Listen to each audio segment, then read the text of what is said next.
초보 암 환자로 제가 표현하겠습니다. 주의해야 될 점이 좀 있을까요? 주의해야 할 게 예. 너무나 많은데요. 너무나 많은데. 예. 제가 딱 두 가지만 네네네. 좀 말씀을 드리면은 이 환자분들 입장에서 의사분이 하셔야 될 것과 그리고 환자분이 하셔야 될 것을 좀 혼동하는 경우가 있습니다. 네. 즉 열심히 병원 치료를 받으면서 의사분이 할 일은 의사분이 하시고 대신 환자 스스로 노력해야 되는 거에 대해서는 의사분이 대신해 줄 수 없는 그렇죠. 것이거든요. 네. 그렇기 때문에 그 환자 스스로 하는 거에서 이렇게 그 치료를 받으면서 동시에 열심히 하셔야 되는데 보통 대부분 다 이 의학적 치료 그리고 나의 노력은 좀 별개로 보시는 경우가 있어요. 그래가지고 의학적 치료를 받을 때는 나의 노력은 의학적 치료를 받고 예를 들면 수술이나 뭐 항암을 받고 방사선 치료 나서 같은 거요? 예, 네. 방사선을 받고 나서 그 다음부터 해야지. 아, 제가 보기에는 좀 그 암이라는 병에 대해서 너무 가볍게 생각하시는 것 같거든요. 그러니까 수동적으로 하지 마라. 같이 해야 된다. 네네 두 개 병원 다? 한시도 아하. 병원 치료는 의사분한테 맡기고 네. 내가 그 병원 치료를 받는 동안에라도 나는 나의 치유력 향상을 위하여 네. 잠시의 시간도 아끼지 말고 올인해서 아하. 최대한 노력을 하라 이런 말씀을 먼저 좀 드리고 싶고요. 네. 두 번째는 그 암 환자분들이 암 진단을 받았을 때 그 암에 대한 정보 자체를 주로 인터넷을 통해서 그래요. 다 얻고 그래요. 있습니다. 네. 예. 보통 뭐 인터넷 카페라든지 환우 모임, 그다음에 유튜브, 블로그, 뭐 요즘 같은 경우는 암 환자분들 본인이 유튜브 방송을 그 운영하시면서 하시는 분들도 있어요. 네네 정보를 제공하고 네. 그러는데요.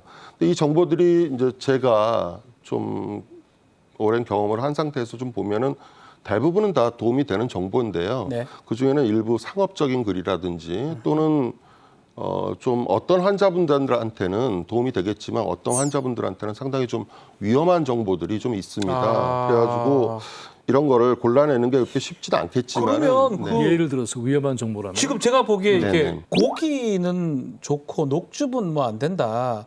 이런 상식 좀 근데 알려주실 수 그거는 있습니까? 뭐 예를 들어서 예. 이제 말씀을 드리면은 예.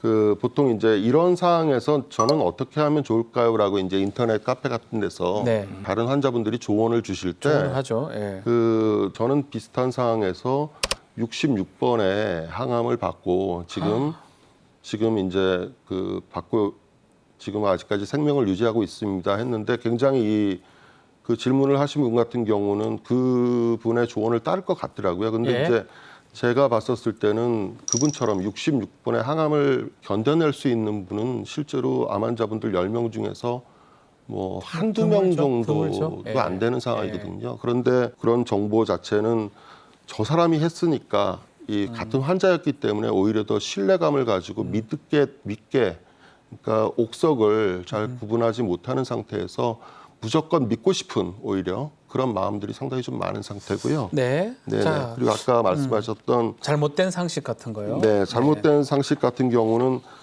아까 말씀드린 내용하고 거의 비슷합니다. 운동을 요즘 뭐 이제 TV 같은 데서 어떤 분들이 암을 이겨내는 그런 과정들을 이렇게 그 설명하는 TV들을 보면은 주로 이제 뭐 어떤 산 같은 데 가셔서 운동 같은 경우를 굉장히 많이 하셨다. TV에 나와요, 그런 거. 네네. 또는 뭐 어떤 음식 하나를 먹었더니 암이 나았다. 이렇게 나오는데요.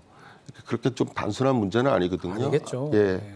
그 제일 실수를 많이 하시는 게 운동을 너무 무리하게 하시는 분들이 상당히 많습니다. 이런 분들이 그 의욕이 넘쳐가지고 소홀했던 운동을 하게 되면은 실제로 처음 한두 달 동안은 안 하던 운동을 하니까 근력도 좋아지고 컨디션도 좋아지고 자신감도 막 생기고 이렇거든요. 네. 근데 막상 몇 달이 지나가지고 이제 병원에 가서 검사를 아. 받게 되면은 암이 상당히 커져 있거나 악화돼 있네. 아니면은 작은 감기도 이겨내지 못하는 그런 상황 자체를 많이 접하게 되는데요. 그 우리 몸의 체력이라는 거는 한정이 되어 있고 암 환자분들 같은 경우는 내 몸에 그 운동뿐만 아니라 내 몸의 면역력, 자연 치유력을 유지하는 체력도 필요하고 네. 또 암이 걸린 그 장기 자체가 네. 암과 싸우는 그 체력조차도 필요한데 이거를 다 운동으로 소진하다 보니까 안 된다. 결과적으로 좋지 않은 결과가 상당히 좀 많은 중요한 네. 얘기인 것 있습니다. 같아요. 또 에너지를 잘 관리하라는 얘기네요. 네, 굉장히 중요합니다.